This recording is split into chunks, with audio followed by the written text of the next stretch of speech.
de gols que fez de pênalti? Não, nunca contei, não sei. No meu livro, na estatística do meu livro, deve ter. Eu não, de cabeça, eu não lembro agora. É mais fácil falar quantos errou, né? Não, mas é por isso que eu fiz a pergunta. Você errou algum pênalti? Errei pênalti, sim. Pelo Vasco ele errou um! Eu errei pênalti, infelizmente eu errei, sabe? Mas assim, graças a Deus fiz aqueles mais importantes. Então deu a aparecer para as pessoas que eu não errava pênalti, porque os mais importantes foram feitos, né? Então isso chamou atenção. Mas errei pelo Curitiba, errei pelo Guarani, errei pelo Palmeiras. Não lembro de ter errado. Errou! Pelo Vasco. Eu não lembro. Errou pelo Vasco. No torneio lá em Bérgamo, exatamente. Só que eu fiz de falta depois um outro gol. Compensou. Mas fiquei bravo. Falei, no Palmeiras ele não errava, nem pro Vasco erra. E até ganhamos aquele torneio lá em Bérgamo. Fomos campeões. Acho que foram 100 anos de Atalanta. Sim. E o Vasco, por coincidência, foi convidado a ir a Bérgamo fazer um quadrangular e acabou que o Vasco sendo campeão lá. Isso é raro, hein? E se falando de centroavante, é difícil você não falar de gols, né, véio? Isso é a marca do centroavante. Qual foi o gol mais importante na sua carreira? Eu posso te responder de duas maneiras. O gol mais importante dentro de campo, né, que foi em 93. Está escrito aqui.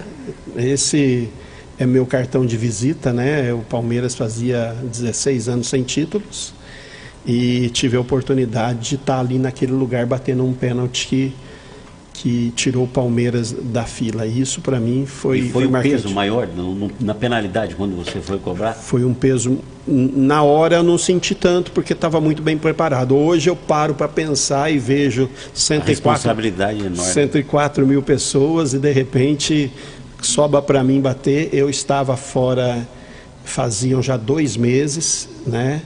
Eu voltei no primeiro jogo, entrei 45 minutos e voltei desde o início, né, da última partida. Então eu não tinha totais condições, mas o treinador sabia que quem batia os pênaltis e estava fazendo muito bem naquela oportunidade, estava fazendo muito bem feito e deixou para que eu batesse. Hoje, e não era o Ronaldo no gol, né? Era o Macarrão, né? Porque o Ronaldo tinha sido expulso. Era o Wilson. É o Macarrão. Era o Wilson já. Pior ainda para mim, porque o Wilson eu treinava contra ele no Guarani, né? Então era um cara que me conhecia.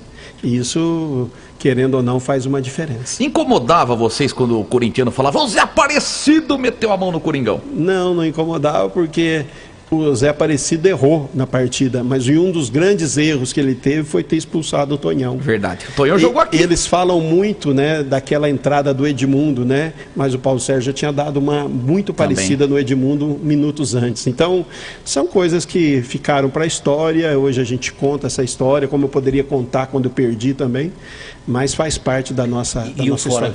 Fora de campo, qual você queria dizer? Fora de campo foi quando eu aceitei Jesus Cristo como Senhor da minha vida. Oxe. Esse foi um momento que foi justamente nessa época que está passando esses gols aí, né? Então essas coisas foram marcadas para mim, porque eu tinha na minha cabeça que na hora desse pênalti aí o Sampaio chegava toda vez para mim e falava: vai em nome de Jesus. Puxa, Deus te abençoe. E aquele dia ele não chegava, ele demorou para chegar ali. Se vocês podem ver ele nas imagens, ele demorou para chegar e eu olhava para trás e ele não aparecia. O desespero meu parecia que era como se estivesse ele falando: agora vai dar tudo certo.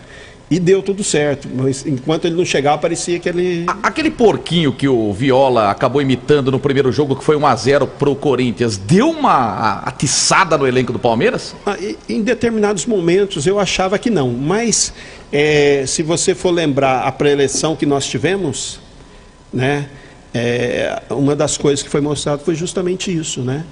Mostrando a comemoração do adversário, a gozação toda, tudo aquilo que nós passamos durante a semana e tudo aquilo que nós fizemos. Foi uma das preleções mais curtas do Vanderlei, de quando ele foi meu treinador. Eu tive com ele 3 anos, mais ou menos, 2, 3 anos. Ele falava assim: tá certo, você pega a bola, você cocheta para bater o pênalti. Era mais ou menos assim. Para fazer o projeto virar. O projeto para malar tem que virar, tá certo? E aí o que aconteceu? Aconteceu que, juntando tudo isso aí, fez com que motivasse um pouquinho mais, porque era um momento tão assim, não existia internet, não existia celular, não existia tanta mídia, né? Tanta facilidade. mas apareceu a comemoração, e aquilo fez com que mexesse um pouquinho com a gente. Igor Sedano, grande abraço para você.